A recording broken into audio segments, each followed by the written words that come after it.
Hello mga viewers, andito na naman tayo. Topic natin ngayon ay yung ating GCash. So, susubukan natin na mangutang ng pera sa ating GCash. So, let's check. Login muna tayo sa ating GCash. So, ito, ayan ha. So, ayan na, GCash na. Click natin yung ating GCash. And after that, enter natin yung ating password. Paano natin malalaman na pwede na tayo makautang? So, subukan natin. Dito, punta tayo sa ating borrow. No? Click natin yung borrow o manghihiram tayo ng pera. Dito naman sa borrow from Fuse, subukan natin i-click yung G-Loan. So, ito muna yung ating i-check kung pwede tayong makautang. Sagot dito, thanks for checking out G-Loan. This is currently available to pre-qualified users. We'll send you a message once you can avail of a G-Loan. Keep using GCash to unlock this loan. Tap Learn More.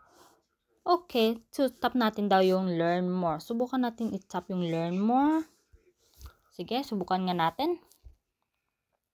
So, get started with G-Loan. So, ano ba itong mga G-Loan na to? So, eligibility for G-Loan updated 3 days ago, 1 minute, blah, blah, blah.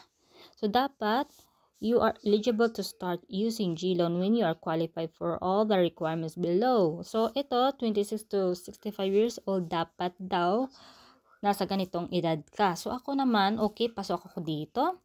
A Filipino citizen. So, Filipino citizen din ako. Besag this, fully verified. So, fully verified na rin ako, no? GCash users maintain a good credit record and did not commit any fraudulent transactions. Hindi naman ako nakapag-commit ng mga fraudulent transaction. Dito ang sabi, once eligible to apply for a G-Loan, you will receive an SMS from GCash. So, makaka-receive na tayo ng SMS from GCash na pwede na tayo makapag G-Loan o makapaghiram ng pera. So, as far as I know, wala pa naman akong natatanggap na text or SMS galing sa GCash na pwede na akong manghiram ng pera sa GCash. So, wala pa, no? Matagal. Ay, nako. Okay, ito. If you have further question or concern, please visit Get Help with G-Loan. So, ito, pag may time kayo mga ka-viewers, pwede nyo siyang i-click yung Get Help with G-Loan. So, hindi pa tayo nakakapag ayun, G-Loan overview, avail loan, ano to? So, ito, subukan natin i-click yung G-Loan. Click natin to, no? Click natin. So, ano ba kaya ito? So, get started with, blah, blah, blah. Ito, pwede pala, loanable amount, pwede pala sa 1,000 to 125,000. Monthly payments terms, monthly payment, blah, blah, blah. So, ayan guys, ito, basahin nyo na lang ng basahin. Makakatulong sa inyo. So, balik tayo ulit dito. So, ayan. Avail of G-Loan. So, subukan natin itong pindutin kasi hindi pa tayo available siguro mag-loan nito. Kaya wala pa naman ako natatanggap na message. So, ayun, avail of G-Loan updated 3 days ago, blah, blah, blah. So, ito. Meron. So, ito. Note. Only certain users are eligible for multiple loan option based on the assessment process. G-Loan is a pre-approved loan for eligible users. Check out the step below to learn how to avail of a G-Loan. On your GCash app, tap Borrow G-Loan. So, tinap ko naman yung Borrow G-Loan, no? So, forward natin. Read through the G-Loan information and select Get Started. So, nag-Get Started. Wala pa naman Get Started. Input your loan amount, select your purpose of loan, and tap Get This Loan. So, wala pa naman akong ganyan. Number 4, review your loan terms, then tap Continue. Wala pa talaga. As in, ang dami dito, no? So, ayan guys. Ito, wala pa naman ako nito. Wala pa talaga. So, ibig sabihin, hindi pa tayo eligible maghiram ng pera. So, balik tayo ulit. Pag may time kayo, pwede nyo yung basahin. So, pag ganito pa yung mga natatanggap nyo guys, hindi pa tayo eligible mag-loan. Hindi pa tayo pwedeng mag-loan. So, kailangan daw pataasin pa natin yung ating point siguro neto o ano ba kaya. So, check natin. So, back tayo ulit. So, ayan.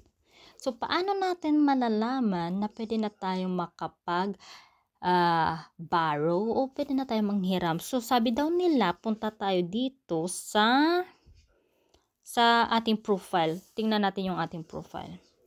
Dito sa baba, makikita nyo dito, may profile yan, no?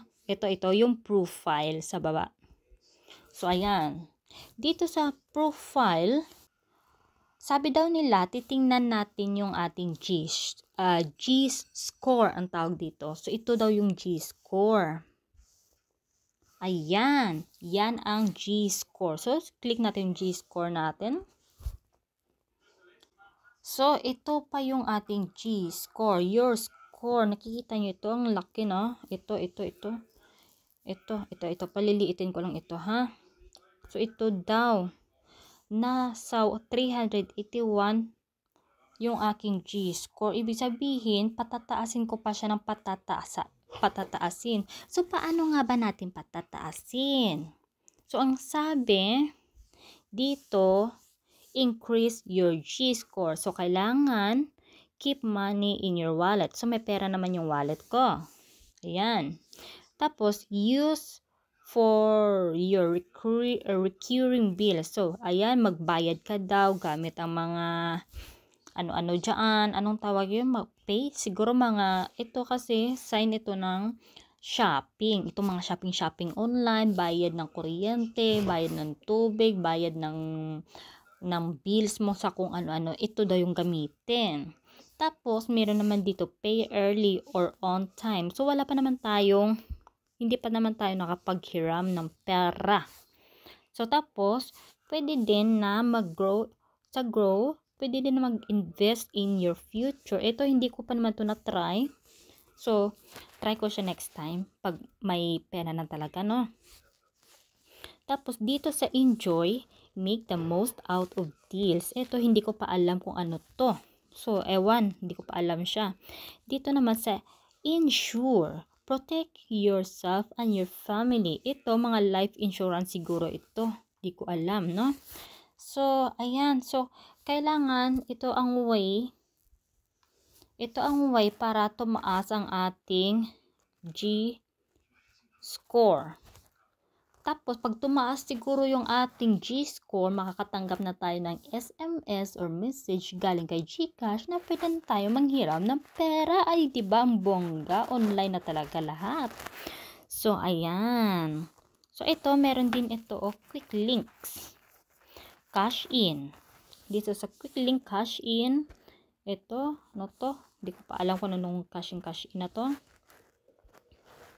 Anyway guys, pinakita ko lang sa inyo, no? So, ito yung way para makapag-borrow kayo ng money. Kailangan taasin yung inyong G-score gamit ang pag-send ng pera, pagbayad ng mga bills or online. Tapos, dapat lang pag nakahiram kayo, dapat magbayad ng early or on time. Tapos, maaari din kayong mag-invest ng pera in the future. Tapos, ito, make the most out of deal. Di ko pa alam ito. Insure, ibig sabihin life insurance. So, hindi ko pa siya alam. Pero, interesting. So, if you have time, pwede kayo mag-select ng mga kung ano dyan para makapag-utang tayo ng pera o makapag-utang kayo ng pera dito sa GCash. So, kailangan taasan nyo yung GCash. So, balik tayo. Okay. So, log out muna tayo ulit. So, ayun na guys. Hindi pa tayo hindi pa tayo pwedeng manghiram. So, check natin ulit yung borrow. Wala pa talaga no? Hindi pa talaga tayo makapag-borrow. G-loan ulit. Subukan natin. Wala pa talaga. Dapat kasi dito, magiging get started ito. Ito, learn more pa lang yung nakita natin. So, hindi pa talaga. Pag nag-learn more, ibig sabihin,